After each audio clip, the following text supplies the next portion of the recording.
আজি আমি পশ্চিমবংগ উন্নয়ন পৰিষদৰ জৰিয়তে আমাৰ এই অঞ্চলৰ এগৰাকী বিশিষ্ট ব্যক্তি সন্মানীয় দিলীপ গোস্বামীদেৱৰ এখনি গ্ৰন্থ আমাৰ অঞ্চলৰ ওপৰত লিখা বিভিন্ন দিশৰ গ্ৰন্থখনৰ নাম হ'ল কুটুলেং কুটুলেং।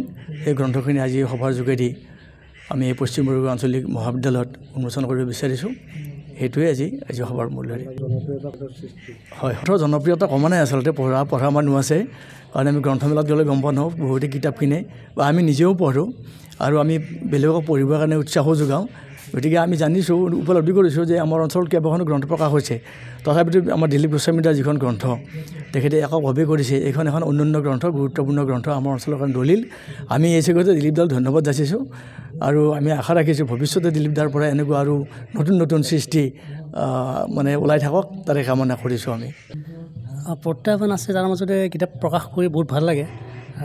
মই বহুত দিনৰ পৰা চেষ্টা কৰি আছিলোঁ কিতাপ এখন প্ৰকাশ কৰাৰ কাৰণে। প্ৰবন্ধ পাতি যদিও ওলাই আছে পেপাৰে পত্ৰই, কিন্তু প্ৰকাশ কৰাৰ কাৰণে যিটো আৰ্থিক সেইটো বহুত দৰকাৰ হয়। তাৰোপৰি বহুত ক্ষেত্ৰত দেখিছোঁ আজিকালি পঢ়ুৱৈ মানে বহুত কমি গৈছে। ইলেক্ট্ৰনিক মিডিয়া অহাৰ পৰা আজিকালি মোবাইলতে সকলোৱে ব্যস্ত হৈ থাকে, কিন্তু পঢ়াৰ প্ৰতি মন কমি গৈছে। কিন্তু তাৰ মাজতে কিছু সচেতন ব্যক্তি আছে যিসকলে কিন্তু কিতাপ ভালকৈ পঢ়ে চিৰিয়াছলি। গতিকে সেইসকলৰ বাবেই এই কিতাপখনৰ ব্যৱস্থা কৰিছোঁ, যাতে তেওঁলোকে পঢ়ে। মানে এই অঞ্চলৰ আমাৰ গোটেই লোক সংস্কৃতি বস্তুখিনি প্ৰকাশ হোৱা নাই তেনেকৈ।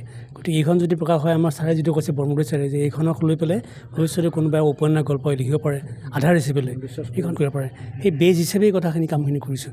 বহুত ভাল লাগিছে। আমাৰ যিখিনি মানুহ ওলাই আছে, যিখিনি মানুহ ভাবিছিলোঁ আজি বন্ধৱত বহুতে বিয়া আছে আজি, কিন্তু আহিব নে নাহিব সন্দেহ হৈছিলে, চাহক মানুহখিনি আহি পাইছে, তাৰ কাৰণে মই তেখেতসকলক ধন্যবাদ জনাইছোঁ। মোৰ এইটো প্ৰচেষ্টাটো আচলতে ছাত্ৰ সন্থা থাকাৰ সময়তে ছাত্ৰ সন্থাত আমি যখন মেগাজিন উলিয়াইছিলোঁ তেতিয়া আমি এইবিলাক আলোচনা কৰিছিলোঁ।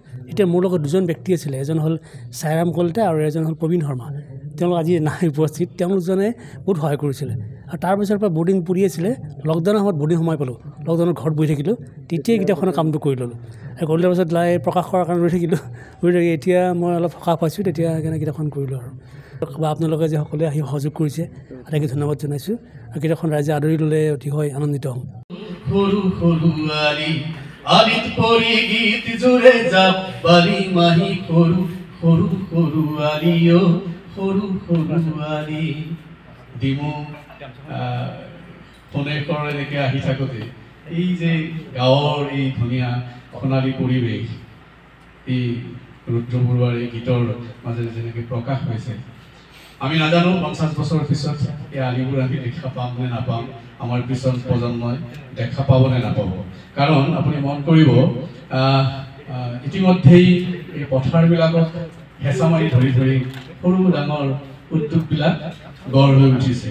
গতিকে 50 বছৰ পিছত আমাৰ ডেকা গাভৰুৱে পথাৰত নামিবনে নাই সন্দেহ আছে।